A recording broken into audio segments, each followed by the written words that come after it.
A man pushes on a piano with mass 180 kilograms. It slides at constant velocity down a ramp that is inclined at 19 degrees above the horizontal floor. Neglect any friction acting on the piano. Calculate the magnitude of the force applied by the man if he pushes parallel to the incline. Okay, so we will be solving a problem on an inclined plane. Okay, so again, the first step is to draw your problem. So let's draw the problem. Now you have a ramp. So let's draw a ramp. Okay, so you have a piano down a ramp, so we can imagine that it's on the top of the ramp. And then you have 180 kilograms. Okay, so it will slide down at constant velocity. So the direction of motion is going down. Okay, so the incline is 19 degrees. Okay, so that's our figure. So we are not given the constant velocity's value. Okay, so the next step is to identify the given parameters. So what are the given parameters? So you have the mass, you are given the angle. Okay? It also says here that you are to neglect any friction. So if you are to neglect any friction, that means your F or your friction force is equivalent to 0. Okay? What is required? We are to calculate the magnitude of the force applied. So the key here is to determine where is the man pushing from.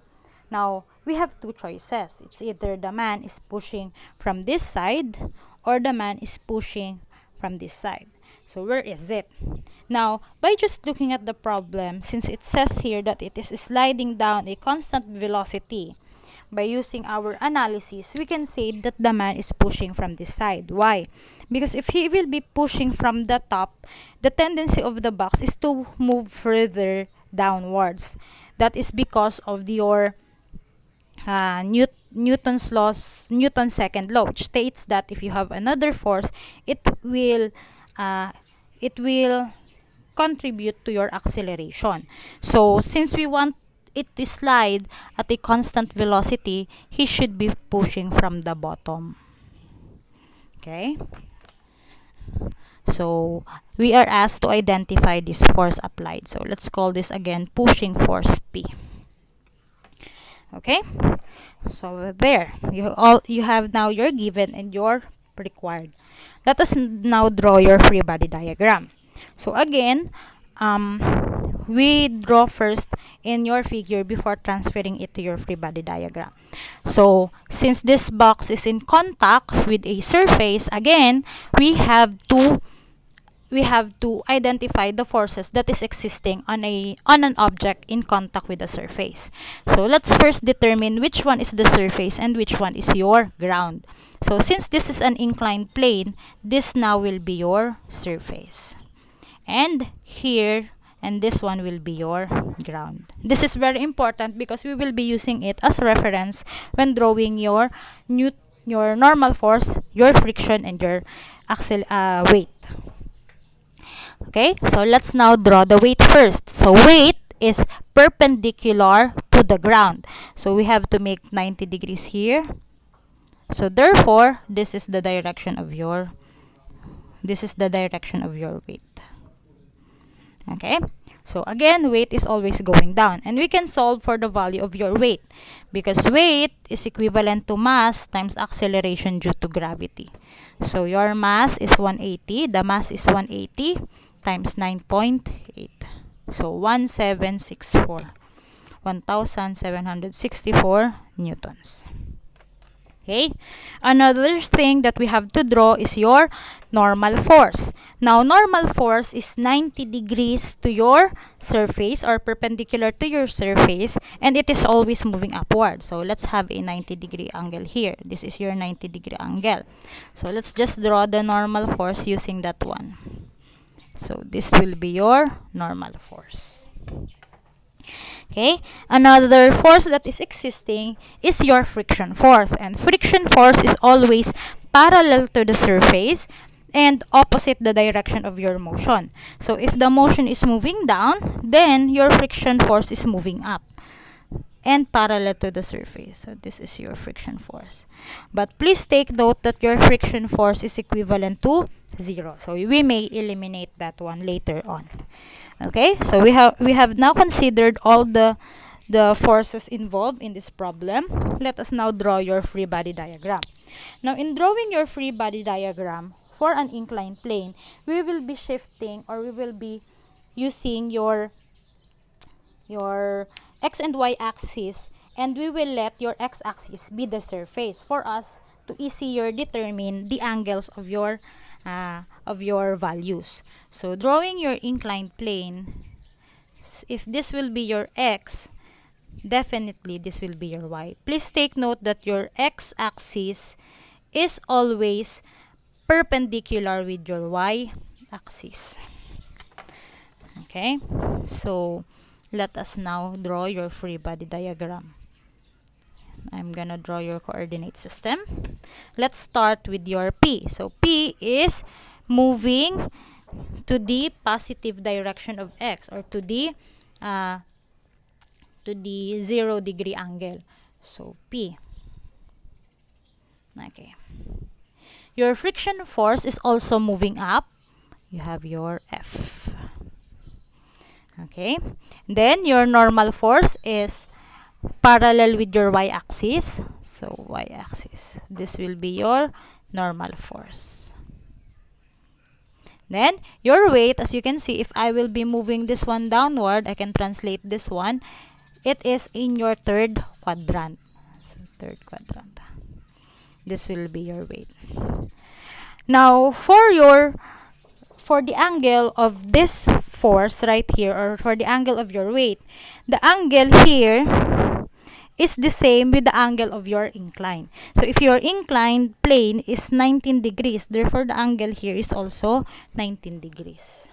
Okay, so you may analyze that using your trigonometric properties, using your triangles.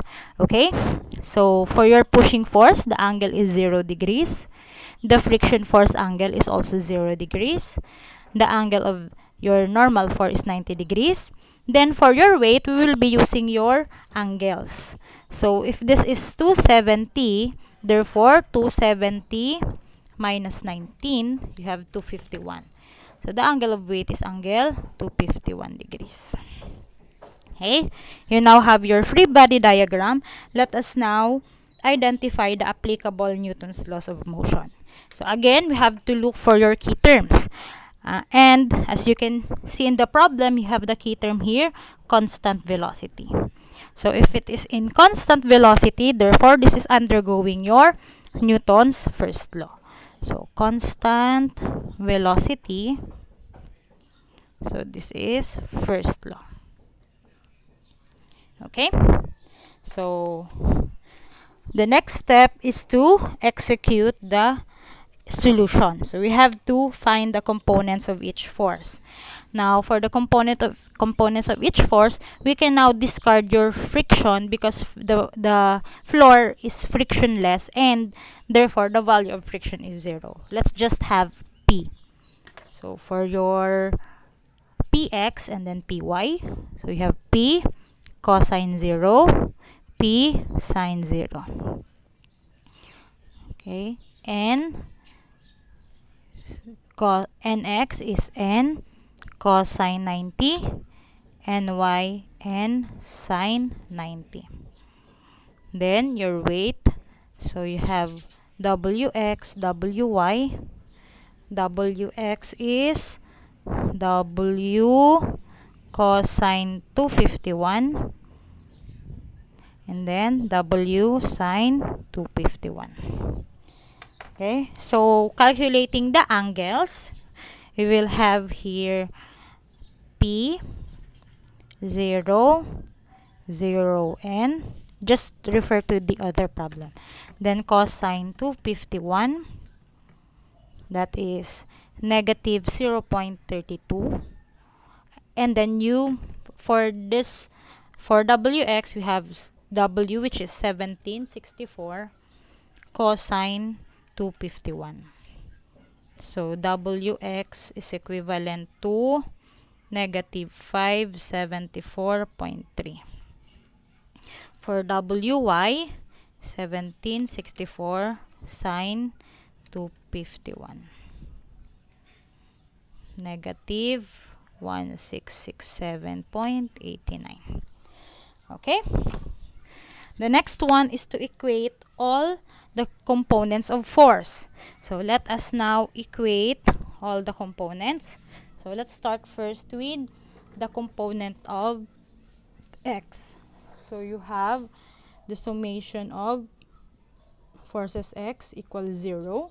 The reason is because it is constant velocity. So you have px plus nx plus wx equals 0. So px is p, nx is 0, wx is negative 574.3 equals 0.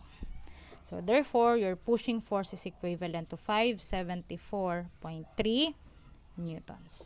Since this is already the required, we need not solve for summation of forces y. So this is now your answer.